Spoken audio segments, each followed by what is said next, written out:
வணக்கம். வரக்கூடிய தேர்தல் பெங்கால், தமிழ்நாடு, அஸ்ஸாம், கேரளா மற்றும் புதுச்சேரி. இங்கே நடக்கக்கூடிய தில்லுமுள்ளுக்கள் எப்படி? பிஜேபிக்கு சாதகமாக தேர்தல் ஆணையம் வேலை பார்க்கிறதாக ஏராளமான குற்றச்சாட்டுகளை நீங்க பார்த்திருப்பீர்கள். ஓட் சோரியிலிருந்து தொடங்கி ஓட் மேனுஃபேக்சரிங் வரை நாங்க உங்களுக்கு எடுத்து காட்டியிருக்கிறோம். ஆனால் இன்னைக்கு நான் பகரக்கூடிய ஒவ்வொரு செய்தியையும் ஒவ்வொரு வார்த்தையையும் நீங்க கவனமாக கேட்க வேண்டும். எந்த தேர்தலை பற்றி, எந்த நாட்டு ஜனநாயகத்தை பற்றி, எந்த டெமோக்ரஸியை காப்பாற்றுவதற்காக ஒரு நாட்டில் தேர்தலை நடத்தி வருகிறார்களோ அந்த தேர்தலை நடத்துவதற்கான பொறுப்பை எந்த தேர்தல் ஆணையத்தின் கையில் கொடுத்திருக்கிறோமோ அதே தேர்தல் ஆணையம் திருட தொடங்கிவிட்டால் அந்த தேர்தலை நீங்க எப்படி பார்ப்பீர்கள்? The chief election commissioner Gyanesh குப்தாவுடைய தலைமையில் இந்த முறை 5 மாநில தேர்தல் நடந்தது. வரக்கூடிய தேர்தல் வெஸ்ட் பெங்காலிலும் நடக்க போகிறது. அங்கிருந்து வரக்கூடிய ஒரு அதிர்ச்சி தரக்கூடிய தகவலை ஆதாரபூர்வமாக என்னுடைய நண்பரான ஆல்ட் நியூஸின் ஜுபேர் வெளிவிட்டிருக்கிறார்.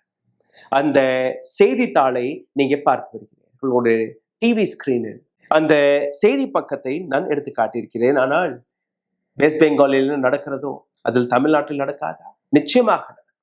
அது கேரளாவில் நடக்காதா? நிச்சயமாக நடக்கும். அதே அசாமிலும் நடக்க போகிறது, புதுச்சேரியிலும் நடக்க போகிறது. நான் தொடக்கத்திலேயே கூறியபடி தேர்தல் ஆணையத்தின் மீது எந்த நம்பிக்கை நீங்க வைத்திருக்கிறீர்களோ இந்த பதிவை பார்த்ததற்கு பின்பு நீங்க கேள்விகளை கேட்பீர்கள். வரக்கூடிய வெஸ்ட் பெங்கால் தேர்தலை பற்றி எலக்ட்ரோரல் ரூல்ஸ், இப்போ வெளிவந்த electoral rules of West Bengal, அந்த பட்டியலை ரிசர்ச் செய்து பார்க்கும்போது, அலசி ஆராயும் போது என்னெல்லாம் கடுபடிகள் வெளிவந்திருக்கிறது அதை நீங்க பார்க்க போறீர்கள். உடல் வலிமையை உறுதி செய்யும் சிலாஜித், கவனத்தை மேம்படுத்தும் அஸ்வகந்தா மற்றும் உயிர் சக்தியை பெருக செய்யும் சஃபேடு முஸ்லி போன்ற இமயமலையின் உணவுப் பொருட்களை கொண்டு வந்து மிஸ்டர் பர்ஃபெக்ட் உருவாக்கப்பட்டுள்ளது. உங்கள் முழு குடும்பத்தின் ஆரோக்கியத்தை மா நேச்சுரல்ஸ் மூலம் உறுதி செய்திருங்கள். 100% இயற்கையான மூலிகை பொருட்கள் மூலம் உருவாக்கப்பட்ட மிஸ்டர் பர்ஃபெக்ட் மற்றும் மிஸ் பர்ஃபெக்ட் தலைமுறையாக குடும்பங்களின் உடல் வலிமை, மன வலிமை மற்றும் மகிழ்ச்சியை பெருக செய்கிறது. உங்கள் மகிழ்ச்சியான பயணத்தை துவங்க www.mannaturals.com என்ற இணையதளத்தை பார்வையிடவும் அல்லது வாட்ஸ்அப் எண்ணிலும் தொடர்பு கொள்ளலாம்.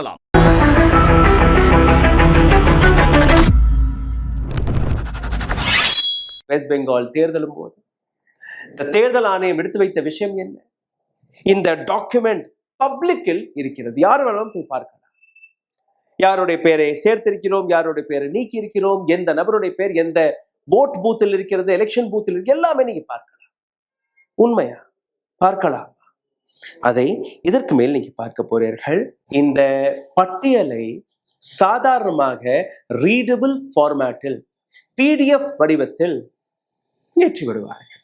நீங்க எக்ஸல் முறையில் அதை டவுன்லோட் செய்து யாருடைய பெயர் எங்க இருக்கிறது, எந்த பூத்தில் இருக்கு, எல்லாமே நீங்க பார்த்திருக்கலாம். ஆனால் இந்த முறை இதை ஒரு இமேஜாக ஸ்கேன் செய்து அதை இமேஜாக ஏற்றியிருக்கிறார்கள். அதாவது நீங்க எந்த விதமான ரிசர்ச்சும் எந்த விதமான சர்ச்சும் பார்க்க முடியாது. இந்த போலிங் ஸ்டேஷன்ல, இந்த போலிங் பூத்ல என்னுடைய பெயர் இருக்கு. சரி, என்னுடைய பெயரை நான் சர்ச் செய்து பார்க்கலாமா? கிடையாது. ஏன்னா அது PDF ஃபார்மில் கிடையாது, அது ஒரு இமேஜ் வடிவத்தில் இருக்கிறது. சரி, அடுத்தபடியாக என்ன நடந்தது? ஆல்ட் நியூஸ் உடைய இந்த ரிசர்ச் ஒரு பக்கத்தை தொடர்ந்து அந்த பக்கத்தில் சர்ச் செய்து பார்க்கும்போது ஒரு கேப்சா என்று வரும். Captcha is a security process. நீங்க வெப்சைட்ல எல்லாம் போனீங்கன்னா கீழே வந்து இந்த கேப்சாவை CAB1 அந்த மாதிரி ஒரு நம்பர்ஸ் இருக்கும், அதை நீங்க எழுதுனீங்க. முக்கியமாக ரயில்வே பிளாட்ஃபார்ம்களில், அதாவது இந்த பணம் பரிமாற்றம் நடக்கக்கூடிய இடங்களில் அல்ல பேங்க் வெப்சைட்ஸ்களில் இது இருக்கும். இது ஒரு பப்ளிக் டாக்குமெண்ட், எல்லாருமே சுலபமாக பார்க்கக்கூடிய இடம். அந்த இடத்துல இவர்கள் கேப்சாவை போட்டிருக்கிறார்கள். சரி, இப்போ நான் அந்த கேப்சாவை போட்டுறேன். It shows error, multiple times error, அதாவது கேப்சா இஸ் இன்வாலிட். இது முதல் தடை. அதாவது நான் ஒரு சர்ச்சுக்காக உட்கார்றேன் சார், 10 வாட்டி போட்டா கேப்சா தப்பு எரர் காட்டினா what will I do? Website is down, நான் வெளியில் எந்திரிச்சு போயிடுவேன். I will not search further. First image PDF வழியாக கிடையாது, எக்ஸல் வழியாக கிடையாது. ரெண்டாவது த கேப்சா இஷ்யூ. ஓகே, மூன்றாவது பிரச்சனை என்ன? இந்த இமேஜை பாருங்கள். இந்த இமேஜை நீங்க பார்த்தீர்கள்னா ஒரு ஷீட்ல 10 நபர்களுடைய பேர் இருக்கும். பேரு, விலாசம், அவர்களுடைய மற்ற டீட்டெயில்ஸ். அந்த 10ல் ஒரு இடத்துல அண்டர் அட்ஜுடிக்ஷன் என்கிற அந்த முத்திரை குத்திருக்கிறது. நேரடியாக ஒரு நபருடைய பேருக்கு மேலே குத்திருக்கிறார்கள். அப்போ அந்த நபருடைய பேர் என்ன? யாருக்குமே தெரியாது. விலாசம் என்ன? யாருக்குமே தெரியாது.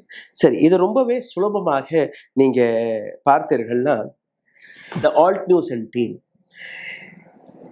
இதெல்லாம் செஞ்சு பார்த்திருக்கிறார்கள். கேப்சாவோட இஷ்யூ வந்திருக்கிறது. உள்ள போய் பார்த்தால் இமேஜாக இருந்திருக்கிறது. அதாவது டவுன்லோட் செய்வது, எந்த இமேஜை, எந்த ஃபைலை உங்களால் ஒரு 30 நொடிகள் டவுன்லோட் செய்திருக்க முடியுமோ அதே பல மணி நேரம் பிடித்திருக்கிறது, because of the file size. இப்போ ஆல்ட் நியூஸ் 2 தொகுதிகளை, வெஸ்ட் பெங்கால் இருக்கக்கூடிய வெறும் 2 தொகுதிகளை மட்டுமே கையில் எடுத்து அங்க இருக்கக்கூடிய 3,52,287 ஓட்டுகளுக்கான அந்த ரிசர்ச், அந்த ஆய்வை நடத்தியிருக்கிறார்கள். இந்த ஆய்வை நடத்திய போது என்ன அவர்கள் பார்த்தார்கள், நீங்க பார்த்தீர்கள்னா 2 கான்ஸ்டிடுவன்சிஸ், கால்கட்டாவில் இருக்கக்கூடிய கான்ஸ்டிடுவன்சிஸ். முதல் கான்ஸ்டிடுவன்சி பவானிபூர், இரண்டாவது பொலிகஞ்ச். பவானிபூர் வெஸ்ட் பெங்காலின் சீஃப் மினிஸ்டர் மம்தா பானர்ஜியோட கான்ஸ்டிடுவன்சி. மம்தா பானர்ஜியின் இந்த கான்ஸ்டிடுவன்சியில் இருக்கக்கூடிய முஸ்லிம் ஓட்டர்ஸ்கள் 29.9% வாக்காளர்கள். அதிலிருந்து 51.8% முஸ்லிம் ஓட்டர்ஸ் அவர்களும் இலவையில் இருக்கிறார். இந்த விஷயத்தை தேர்தல் ஆணையம் உங்களுக்கு காட்ட மறுக்கு. நாங்க டேட்டாவை கொடுத்துட்டோம், ஆனால் டேட்டாவை போய் ஆராய்ச்சி செய்து பார்க்கும்போது, அதை அனலைஸ் செய்யும் போது அதை உங்களால் செய்ய முடியாது. பாருங்க, ஒரு டேட்டாவை நான் உங்களுக்கு காட்டுறேன். உங்களோட ஸ்கிரீன்ல ஒரு மேப்பை நீங்க பார்க்கிறீர்கள், ஒரு டயக்ராமை நீங்க பார்க்கிறீர்கள். பவானிபூர்ல இருக்கக்கூடிய ஹிந்துக்கள், அட்ஜஸ்ட் செய்யப்பட்ட ஹிந்துக்கள், அதாவது ஓட்டு போட முடியுமா போட முடியாதா என்று இருக்கக்கூடிய நபர்கள் வெறும் 5.9%. அதே கான்ஸ்டிடுவன்சியில் இஸ்லாமியர்கள் எத்தனை? 23%. 23%. That means 3.9 times more. 3.9 மடங்கு அதிகமான நபர்கள் இஸ்லாமியர்களை அவர்கள் டார்கெட் செய்திருக்கிறார்கள். இது ஒரு. இரண்டாவது இடத்தை நீங்க பாருங்கள், பொலிகாங். இந்த இடத்தில் ஹிந்துக்கள் 5.5% who has been affected. Muslims 17.6%, which is again 2.7 times more. 2 கான்ஸ்டிடுவன்சியுமே combine செய்து பாருங்கள்.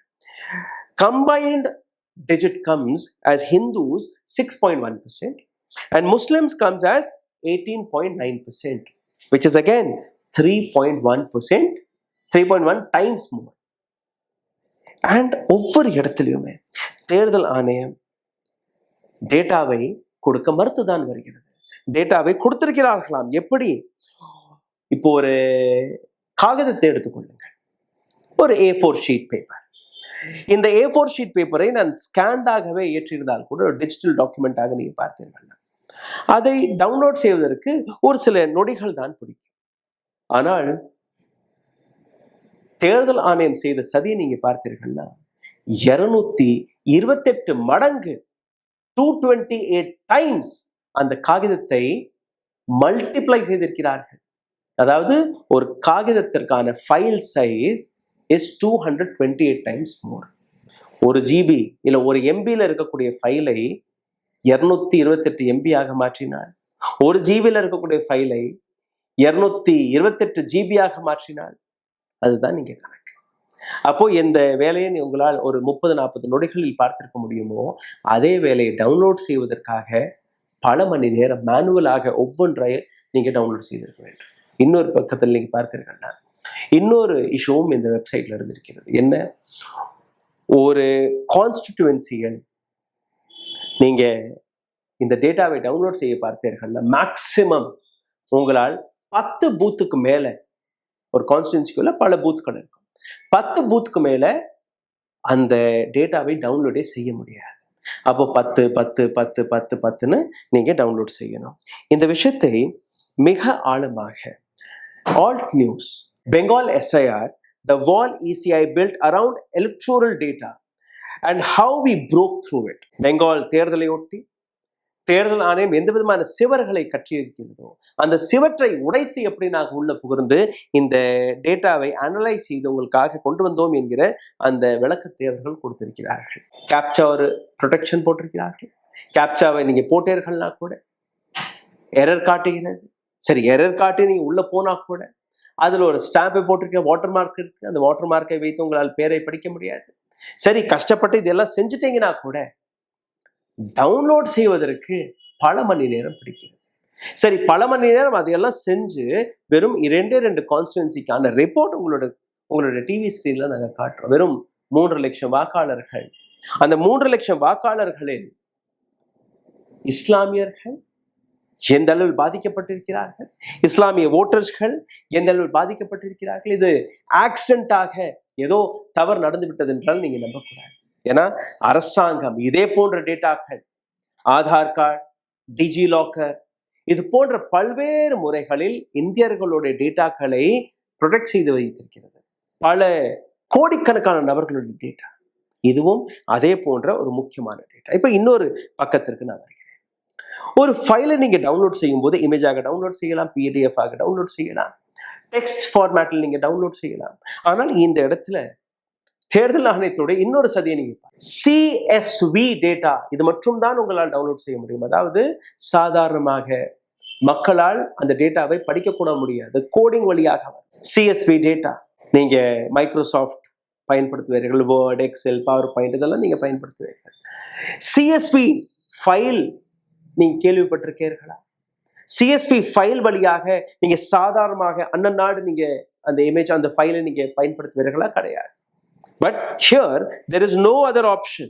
If you have to download it, you can download it in CVS format. Text கிடையாது, PDF கிடையாது, JPEG கிடையாது. அப்ப எப்படி ஒரு நபர் அதை டவுன்லோட் செய்து பார்க்க முடியும்? ஃபைல் சைஸை சிந்தித்து பார்க்க. ஒரு A4 ஷீட்னா 228 முறை அந்த A4 ஷீட்டை அப்படியே அடுக்கிட்டு வாங்க. ஒரு ரூம் ஃபுல்லா அடுக்கிட்டு வாங்க, ஹால் ஃபுல்லா அடுக்கிட்டு போங்க. ஒரு சிறிய காகிதத்தை அத்தனை மடங்கு நீங்க அடுக்கி அதை நீங்க அப்லோட் செய்து இதை நீங்க பார்த்துக்கோங்கன்னு சொல்லும் போது இதை நீங்க எப்படி பார்க்க முடியும்? தேர்தல் ஆணையம் யாருக்காக வேலை பார்க்கிறது? எந்த விதமான வெளிப்படைத்தனத்தை நீங்க பார்க்கிறீர்கள்? எந்த விதமான டிரான்ஸ்பரன்சியை நாம் பார்க்கிறோம்? தேர்தல் என்றால் இந்த நாட்டில் இருக்கக்கூடிய 100 கோடி மக்களுக்கான வாக்குறுதி மட்டுமல்ல. இந்த நாட்டை யார் நடத்த போகிறார்கள், யார் கையில் அரசாங்கம் போக வேண்டும், இந்த நாட்டு மக்களுடைய அதிகாரங்கள், இந்த நாட்டு மக்களுடைய உரிமைகள் எந்த அளவில் பாதுகாக்கப்பட வேண்டும், அனைத்திற்கான ஒரு அமைப்பு தான் தேர்தல் ஆணையம். டிஎன் செஷனுடைய ஒரு வார்த்தை எனக்கு ஞாபகத்தில் இருக்கு. I am not a commissioner. I am not an election commissioner of government of India. No, I myself is an independent constitutional body. இந்திய அரசாங்கத்திற்கும் எனக்கும் சம்பந்தம் கிடையாது. இந்திய அரசாங்க அமைப்பு, அந்த கான்ஸ்டிடியூஷனுக்கு கீழே இருக்கக்கூடிய ஒரு அமைப்பு தான்.